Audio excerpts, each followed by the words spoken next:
Guys, there are a lot of good things about getting older, but one of those things that are not so good is that we generally slow down as we get older. I highly doubt this is the first time that you're hearing of this concept, aging and becoming slower runners, but we're still going to talk about it because I think I've got some good information for you. Now, I came across an article in Canadian Running Magazine, and the article is titled, very simply, How Long Will I Keep Getting Faster? And while the vast majority of us are going to get slower at a pretty predictable rate, some of us are going to last a little longer. We've all seen them. So we have to expect that we are going to slow down. Now, this whole thing, this slowing down with age, reinforces a certain lesson, and that lesson is not to compare ourselves to others. And in this case, others is our past self. Because if you, like me, have been running for a little while, you were probably faster back then than you are right now. And that's okay. We can't compare ourselves with what we're doing now with what we could do back then. And the article does say that if you start running as a teenager, you are generally likely to improve all the way up into your 30s. So the first thing I want to know from you guys is, have you been running since you were a child? Or did you start when you were an adult? For me, I didn't start running until my late 20s, and I definitely saw a continued improvement up until about my mid 30s, which actually makes sense because there is an economics professor at Yale named Ray Fair. And if you know, you know. Ray Fair's a pretty big name in the game when it comes to looking at this performance decline over time type stuff. And Professor Fair says that the peak running age is right around 35. But already, I know what you're thinking. There is one particular runner out there that is doing okay. And if you don't know who I'm talking about immediately, right off the bat, his name starts with K and rhymes with emoji. And we know that that runner at age 37 is still doing pretty big things in the running game. So 35 isn't the be all and end all. Hold on, there's more. And the funny thing is that the greater the distance, the bigger the decline. So marathoners are going to see a bigger decline over time than sprinters, which is actually surprising to me. I don't know why. I can't back it up with anything, but it just doesn't seem intuitive. It seems like the marathoners, because they are running at a lower intensity, even though it's a longer time,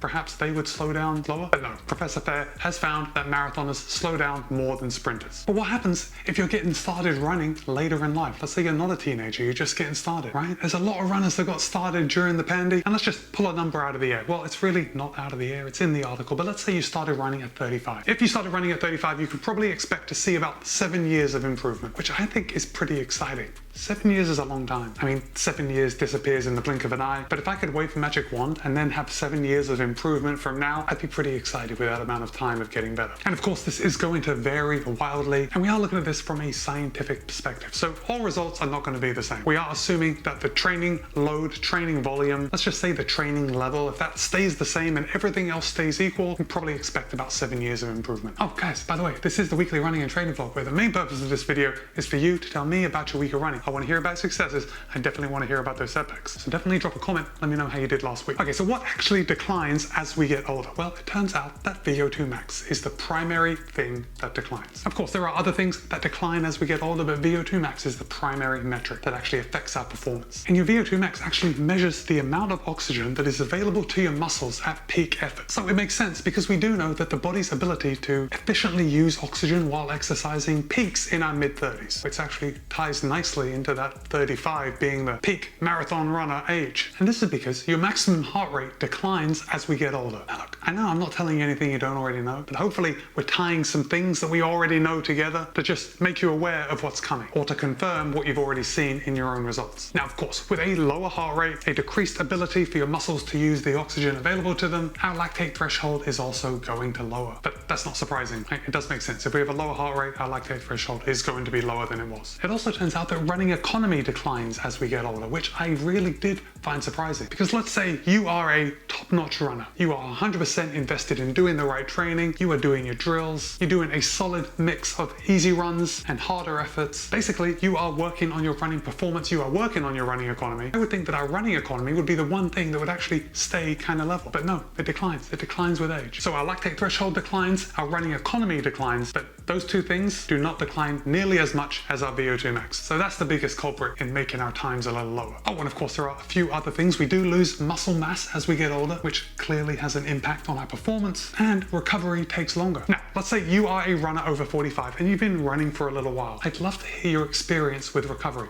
How long do you have to recover now compared with when you were a younger runner? Now, I do have some good news. Well, The news isn't actually good if we're comparing ourselves to our past selves, but we know that we're not allowed to do that. If we compare ourselves to people that are not runners, so let's say the general population, this is going to be pretty good news, because as runners, you and I, our VO2 max is going to decrease at a 50% slower rate than the general population. And this applies to people that train past the age of 30. So if you are in the general population and you are not a runner, your VO2 max is generally going to decline by about 10% per decade. But if you are a runner, and I know you are, your VO2 max is only going to decline 5% per decade. That is pretty phenomenal news. Maybe not if we're comparing against high schoolers in the local 5K, but really, if we are going to be comparing ourselves to anyone, we definitely want to compare ourselves with the general population, because newsflash, we're better. Okay, so there is also some good news as far as running the marathon. If you are a marathon runner, if that's your distance of choice, it turns out that age 40 is about the oldest that you can compete at the highest possible level. And we all know the aforementioned Kipchoge, 37, breaking the world record, and we all remember Meb winning the Boston Marathon in 2014 at 39 years old. Pretty impressive stuff. So all in all, I am not upset at these results. If the oldest age of the top performing marathoners is 40, and we keep training and we're only losing 5% of our VO2 max every decade, that means when we get to 60, when we get to 70, we are still performing at a pretty high level if we keep everything the same. Guys, I gotta be honest, as we get older,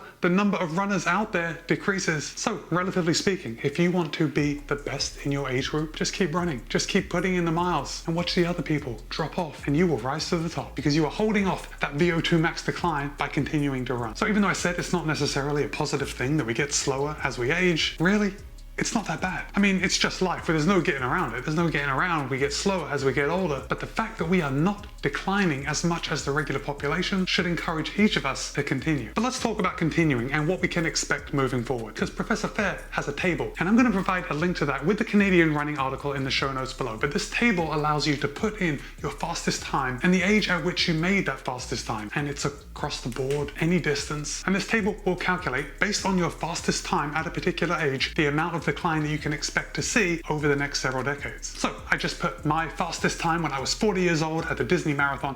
I ran around 2:58:30, and it gave me this chart that you're looking at right now. Now, for those of you that don't know, the Disney Marathon is a pancake flat course. And we can see that at age 44, I am predicted to run, based on my fitness, at 40 years old, running a 2:58:30. I am predicted to run 3 hours, 5 minutes, and 39 seconds. I'm actually pretty happy with that. I like that potential. Now, I'm 44 years old right now, and when I was 44, I ran the Boston Marathon in 3 hours, 8 minutes, and 30 seconds, which is about 3 minutes slower than my predicted race time. But the Boston Marathon is a lot hillier than the Disney Marathon, in which I got that 2:58:30. And I gotta be honest, probably didn't train as well for the Boston Marathon than I did for that Disney Marathon back when I was 40. So all in all, these charts are going to give you something to shoot for. And if you beat your predicted time, you can know that you are a better athlete as you get older than you were whenever you ran that fast time back in the day. And if that isn't encouraging, if that doesn't give you something to shoot for, I don't know what will. Okay, so there are a couple things that we can do to improve our performance as we get older. Or maybe not improve, but slow the decline. And the first thing is HIIT training, high intensity interval training. Now, the downside of this is that HIIT training is pretty hard. If you're not in the mood, it's very difficult to get in the mood to put that heart rate through the roof. But if you can do it,